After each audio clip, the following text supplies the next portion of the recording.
Well, here we are on Sunday, the 16th of March, the day before my surgery, and I'm getting the last of the hard work to get ready, prepared. Well, it's my last emptying of the black and gray tanks.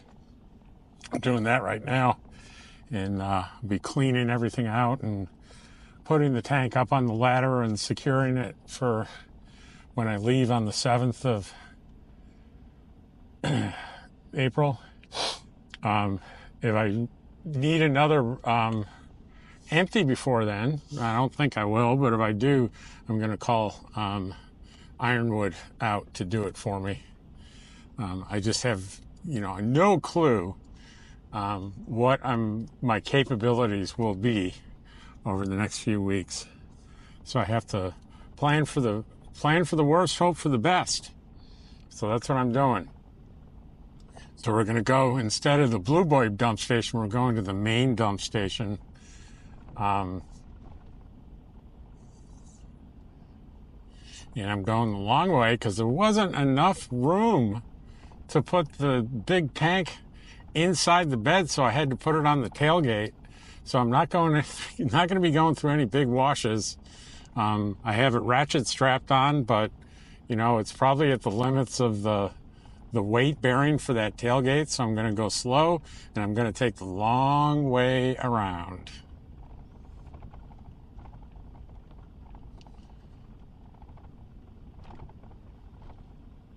Because, boy, you don't want to have an accident with one of these things full of poop, because there are substantial fines by the BLM, and because they have to mitigate it, and it's not easy. I imagine on a big spill, they have to come out with a backhoe and dig up the desert and take it away. That's expensive. So we're trying to stay at, what's our speed here, at 5 miles per hour.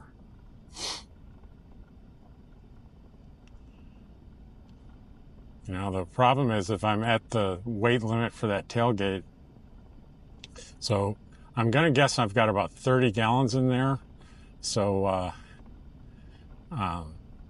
240, and I doubt 240 pound guys stand on that thing without a problem, but they don't ride down the road in it. And the bumps on the road put extra forces other than just the raw weight. So I'm just being extra careful here. And I certainly don't want to put stress on those ratchet straps by going uphill with this thing loaded. So we're going to take a little extra time today, right, Dottie? A couple of tips on, I've done more than one video on being out and boondocking and using one of these big totes. A 36-gallon tote is about the biggest one you can get from Camco. A couple warnings. Macerator pumps. There's not, a convenient way to clean that regularly. I'll leave mine hooked up to the discharge all season long. Because even when you close the valves and you take that off, there's residual sewage that's going to drain through there, and you got to put a bucket under there, and you got to have some place to dispose of that. It's just a giant pain in the neck. Now, I could, if I were a little bit more responsible,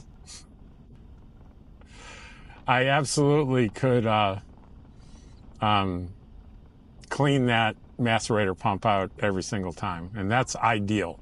If you can do it, do it. If you can't, certainly do it at the end of the year like I'm about to do now. I'm taking the bucket with the dredgings that came out with the macerator pump inside of it. I'm going to use the rinse hose at the main area here to not only rinse the bucket out, but rinse out my macerator pump. Macerator pumps, they're anywhere from $89 to $140, depending on where you buy them. And this is the second one I've had in 3 years. So just be aware, they seize up. My friend Pup Camper just had one seize up on her and they couldn't get it going. So it's no fun when they seize up when you're just about to dump and they're not working. And you've got a full tank and you got to run into town and maybe pay a premium. And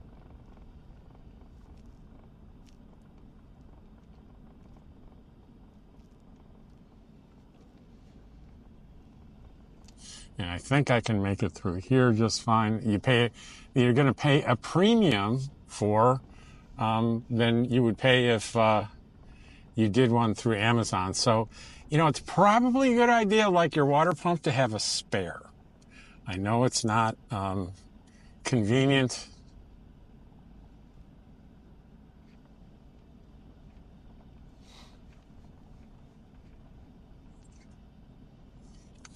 But you could save a few bucks for when it does. It's not a question of if your macerator pump will fail. It's a question of when. Unless you do that maintenance on the regular, find a way to do that maintenance on a regular basis. If you're willing to do that, you're probably okay. If you're like me and have a little bit of laziness going on, it's probably best to have a backup. Remember these things, most of these things they make for RVs. Now, this is a little bit of, it's okay because the first half of this is downhill, so that's not going to put pressure on the tote. But the uphill absolutely will. So we're going to take it real easy going on the upside of this.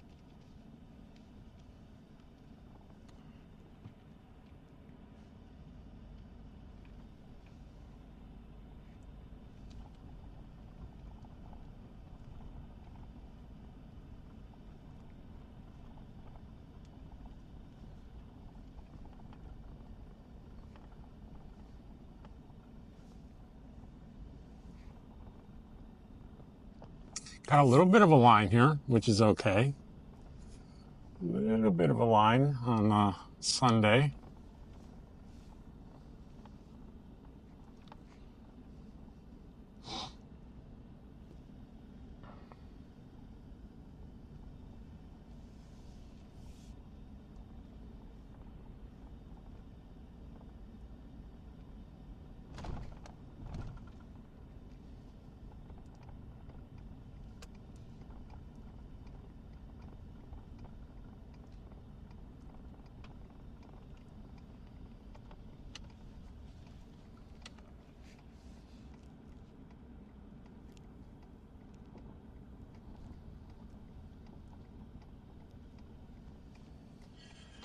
All right, let me show you what I'm looking at here. There's the line. There's two in the station there on the right and two in line in front of me. So what other tips can I give you for the macerator? Well, I think by implication, if it's not locked up into your tailgate like mine usually is, but I've packed up most of my stuff and there's just not room in there. If you carry it on your tailgate, you're really taking a chance. And I decided to take the gamble. I used 2 ratchet straps, and I was okay. The other thing is people drag them, they had come with an attachment. You can hook it onto your bumper. They are designed to be pulled short distances on smooth pavement. They are not designed to be pulled over long distances in the desert. Think about that. The disaster that could happen, that's not as designed. If you're pulling your tote with a truck with a hitch through the desert, not a good idea. Now, some people put aftermarket wheels on there and they think that it's okay. I'm not sold. I would never do it.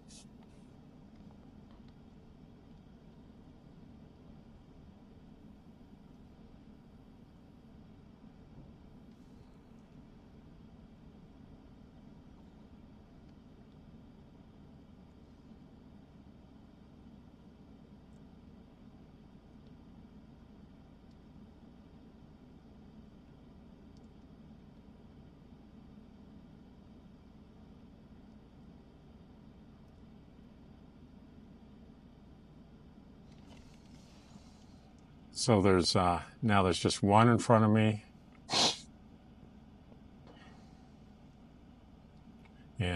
There's about to be none in front of me. It looks like that guy on the left is done. He's pulling up. So this guy, the Salem Hemisphere, will pull up. And it'll be a little while. These are two big rigs with big tanks.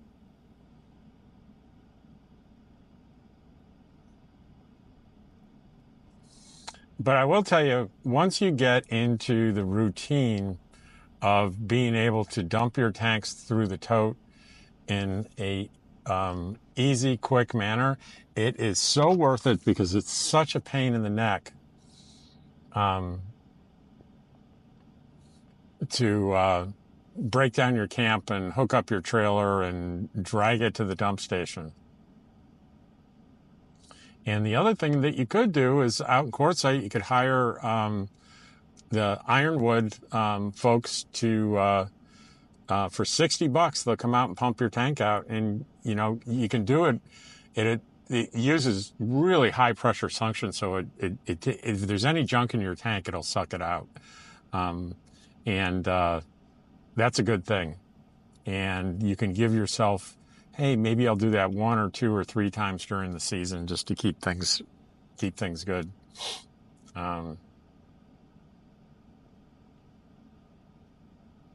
And I'll have to ask him, I doubt he'll attach the suction onto the end of the macerator, so I think you'd have to take your macerator off. But it would be nice if it could just suck the stuff through the macerator at high speed and clean the macerator, but I don't think that's probably smart.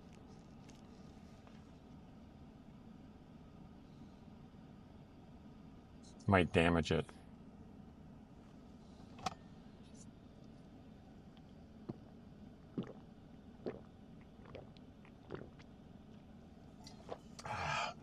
Drinking water. They told me to super hydrate today, the day before.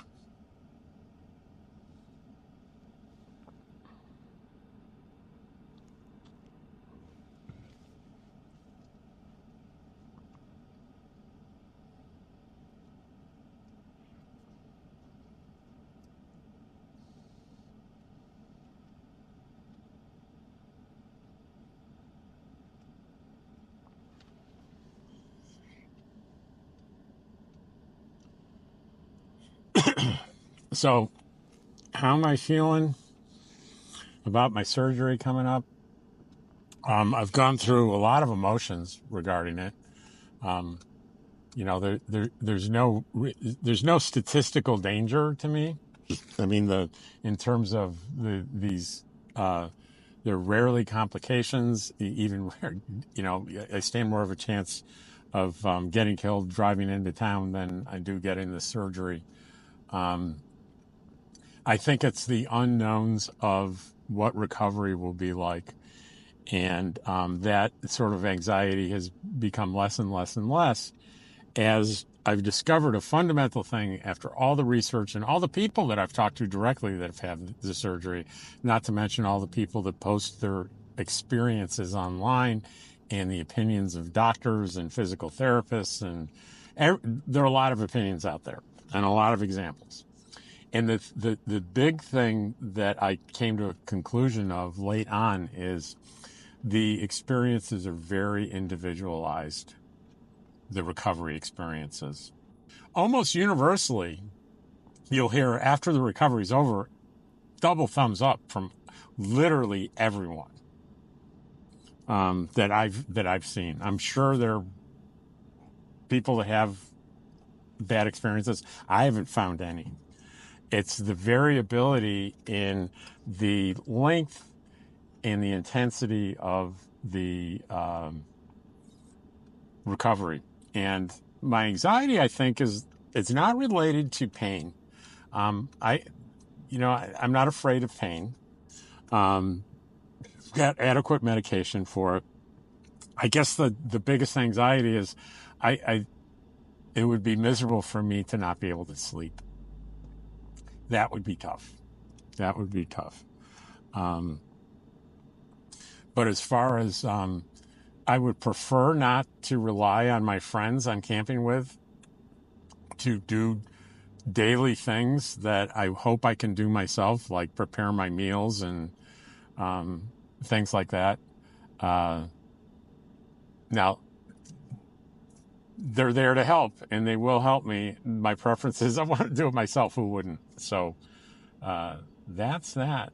So today, right after this, I'm throwing every dirty thing that I have, especially the stuff I'm wearing now.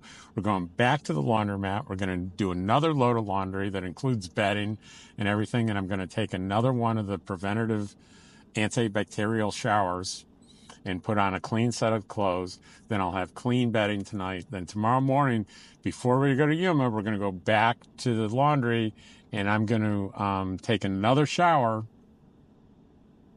and we should be good to go.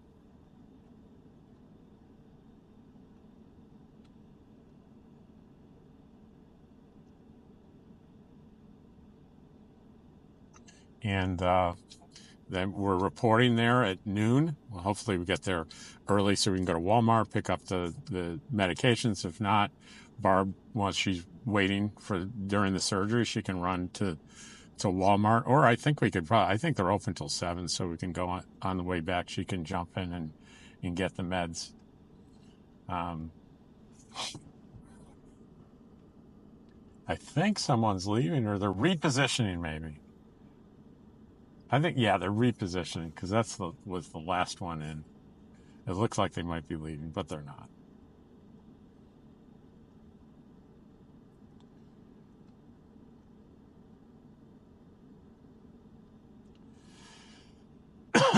Where was I? I tell you, it's just so wonderful to have people that I've formed relationships with. Everyone around me now, I never saw them or heard their names before I retired and came out to Quartzsite. Never heard of them. I mean, Deborah, my friend that I've talked about, Deborah Dickinson, author Deborah Dickinson. Yeah, I've known her for 30 years, but she's not here right now. She's in California. But other than her, there's not a single person that I'm close to and close to my heart that have not become part of my life because I drag a trailer around, and that's how I live as a nomad. That's how I found these people. So I think that's a remarkable part of nomad life. Now it looks like the other one's pulling forward, but they're going in really slow mo. So I'm going to wait and see if they're really pulling out before I pull up. Now they're stopping. Yeah, it's hard to tell. You got to wait till people completely pull out.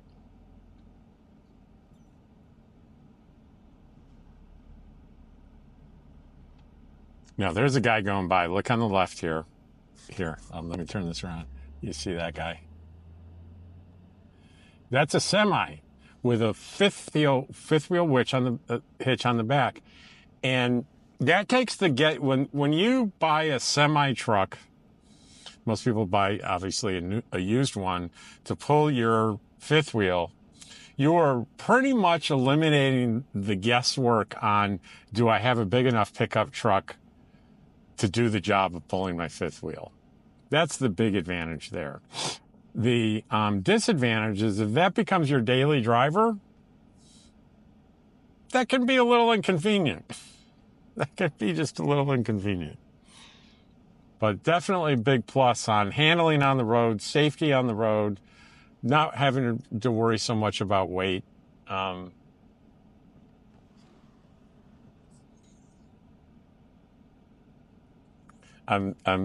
over there. I'm back watching these guys over here, waiting for which one's going to go.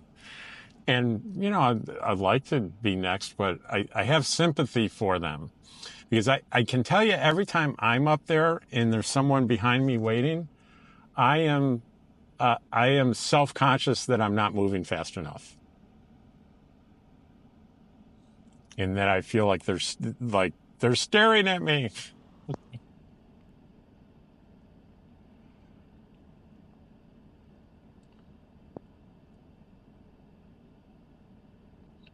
I'm trying to see, do you want to see Dottie? There's Dottie right there. There's the Dottie dog. There's the puppy dog. Hi, pup. That's kind of her happy place. Though her cheek is so close to my little controller here, sometimes she can turn off the GPS.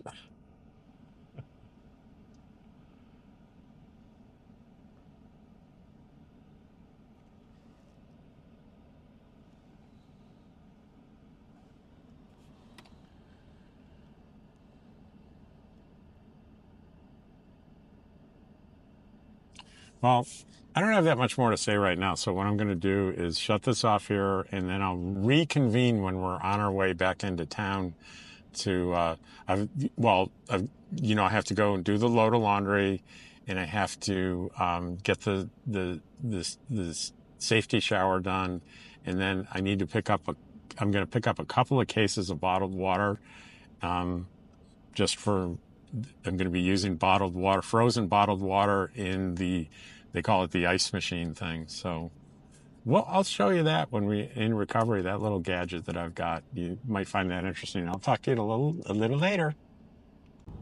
Well, I have disinfected everything after dumping my tanks and storing everything for the next trip. And I'm on my way in to buy that water and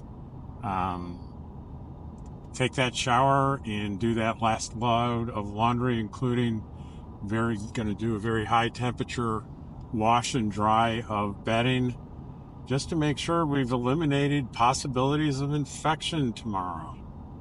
Well, it's a beautiful day, isn't it? Look at that. Look at blue skies, little wispy clouds.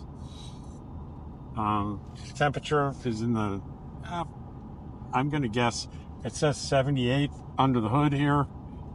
That's behind my grill, so that's probably a little warm. It's probably more like 75, 74, something like that. It's around 11:09 a.m. We gotta go to the laundry first because they close early on Sundays, so we'll get there, get all that laundry going. Maybe after we move from the washer to the dryer, maybe we'll zip down to DG Market and get those two cases of water. And I can't think of anything else that I need to do. One of the things I got accomplished yesterday, I don't know whether I mentioned that my propane detector has been going off intermittently, once a month, and I haven't been able to figure out a reason, and I have a propane sniffer. It's a device that, sniffs propane, and I've been testing it. So I finally got rid of it and bought a much better one. It cost me like $50, but I installed that yesterday. And if it goes off, it gives you the actual reading that's causing it to go off. So it's a much better propane and carbon monoxide detector.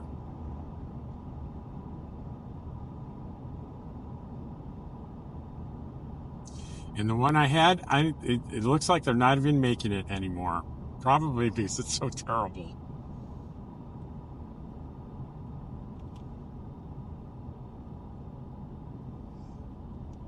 Iconic sign, that iconic quartzite sign. No, it's this time of year I'm like, I can't say I'm sick of quartzite, I'm not, but I'm ready to leave. I'm ready to move on. And that, fever and excitement for quartzite that happens every fall, that's abated. It's natural. But you know what? It always comes back. I always get excited towards the end of the summer, fall. It's like, and we're coming back to quartzite. We're going to do it all over again. And I think what's exciting is there's so many stages to it. There's initially getting here, and people are just getting here. They're getting excited, and it's sort of like there's a buildup between the middle of November and the end of December, and then it really fires on all cylinders in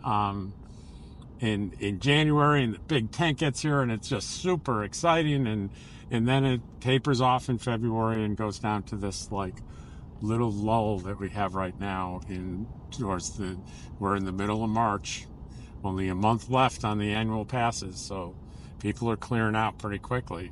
And, in about a week or so, we're going to start having some higher temperatures in the 90s. And when you're out in the desert, you're not, If you don't have a super well insulated, well ventilated thing, I'm not super insulated nor particularly well ventilated. A 90-degree temperatures will get me over 100 inside, so I need to have AC. That's why I have a generator. Yes, my AC will run for a couple of 2 or 3 hours,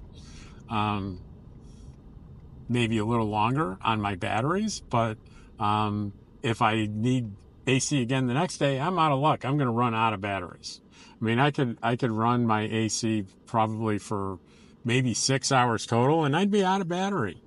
So you got to if you're going to run some AC back to back, you're gonna need a generator. And what I have is a Predator 5000. That's 5,000 surge watts, and on propane I think the running watts is somewhere around 36 or 3,700. I can't remember, maybe as low as 35. It's a little bit higher on gasoline, but I've never put a drop of gasoline into it. Only propane. So that I have a streak of looks like 3 or 4 days of pretty hot temperatures. I'll probably chew up, I'm gonna guess, certainly a full 20-pound tank and maybe half another 20, at the worst 2 20-pound tanks, and that'll cost me $30 to keep it full, to keep it cool. We'll see. It'll be a good test, and I'll let you know. So we're on West Main Street now, and we're coming up to the good old Main Street Laundry. And it's hot enough, so I will keep the AC running for Dottie Dog in here.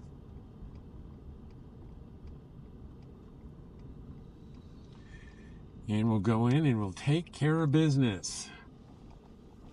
There's hardly anyone in the parking lot here. Amazing. Amazing. Well, not amazing. Look at the time of year, and it's a Sunday.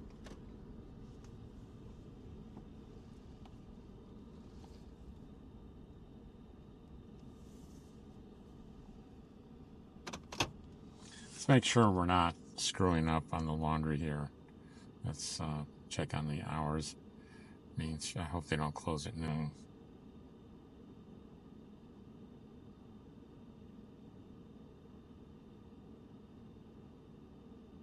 Well, a little bit of an update. I screwed up. I forgot to bring a clean change of clothes with me for after the shower.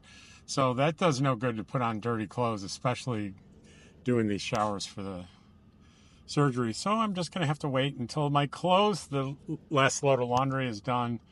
I'll get clean clothes out of there and then head home. So not a big deal.